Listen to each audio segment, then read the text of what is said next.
Pandemi COVID-19 yang melanda seluruh dunia menyebabkan kehidupan manusia di seluruh dunia berubah. Virus corona ini pertama kali ditemukan di kota Wuhan, Tiongkok pada bulan Desember 2019. Virus ini menyebar dengan cepat hampir ke semua negara termasuk Indonesia.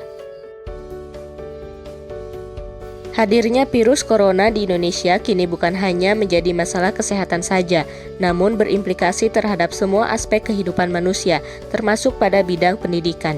Berbagai kebijakan telah dikeluarkan oleh pemerintah Indonesia untuk memutus mata rantai penyebaran virus COVID-19 dengan memberlakukan social distancing, physical distancing, hingga pemberlakuan PSBB atau pembatasan sosial berskala besar pada beberapa daerah.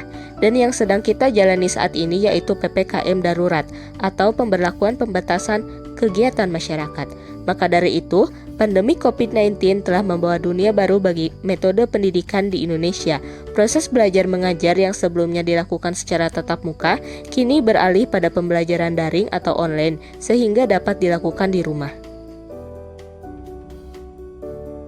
Kebijakan pemerintah untuk belajar dari rumah selama masa pandemi COVID-19 membuat orang tua semakin banyak terlibat dalam pendampingan anak.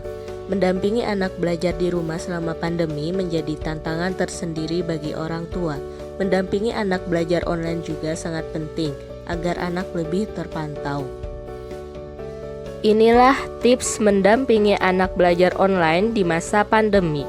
Yang pertama, membuat jadwal aktivitas harian bersama anak. Ketika harus lebih banyak beraktivitas di rumah dalam waktu yang lama, bisa membuat anak mengira bahwa ini adalah liburan tanpa henti. Akibatnya, anak bisa jadi tidak mau belajar. Maka dari itu, tetapkan jadwal aktivitas harian untuk anak dan libatkan anak dalam membuat jadwal tersebut, agar jadwal benar-benar dilakukan oleh anak dengan perasaan senang. Pastikan bahwa jadwal aktivitas anak tersusun dengan rapi, mulai dari bangun pagi di jam tertentu, sarapan, kapan mulai belajar, waktu istirahat, hingga berakhirnya sesi belajar. Kemudian, menerapkan kedisiplinan. Hal ini berhubungan dengan poin sebelumnya yaitu tentang membuat jadwal aktivitas harian. Dengan membiasakan anak untuk disiplin mengikuti jadwal yang telah dibuat bersama, diharapkan anak beraktivitas sesuai dengan jadwal yang telah dibuat. Jangan sampai anak diminta disiplin sementara orang tuanya sendiri tidak melakukan hal tersebut. Dengan demikian, saat anak belajar di rumah, ia tetap melakukan aktivitas dengan penuh kedisiplinan. Kemudian, memberi dukungan agar anak tetap semangat. Mendampingi anak saat belajar online sangat penting dan berikan motivasi pada anak untuk mendukung agar anak tetap semangat belajar.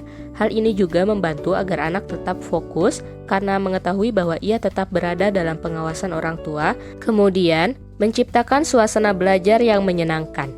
Fasilitas yang disediakan berupa ruangan khusus, ciptakan suasana belajar yang efektif, kondusif, nyaman, aman, dan menyenangkan, membuat anak menjadi lebih semangat serta meningkatkan motivasi untuk terus belajar. Kemudian, menjalin komunikasi dengan guru.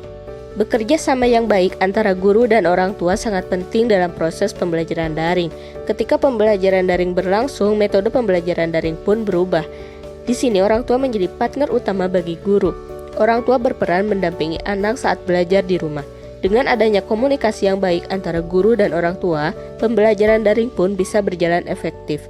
Orang tua memberikan informasi lengkap kepada guru tentang proses pembelajaran anak selama di rumah. Menjalin komunikasi dengan guru menjadi hal baik untuk keberhasilan pendidikan anak selama belajar dari rumah. Dan mengawasi penggunaan media sosial dan game. Hal ini sering terjadi di mana saat pembelajaran online berlangsung, orang tua harus lebih ekstra mengawasi anak dalam penggunaan media sosial agar tidak kecanduan, karena tidak semua media sosial memiliki filtrasi yang memadai.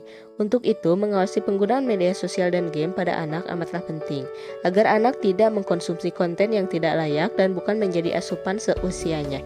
Walaupun bermain game ataupun media sosial tetap diperlukan sebagai sarana hiburan untuk anak agar tidak bosan, namun tetap harus mengawasi durasi anak bermain game ataupun media sosial.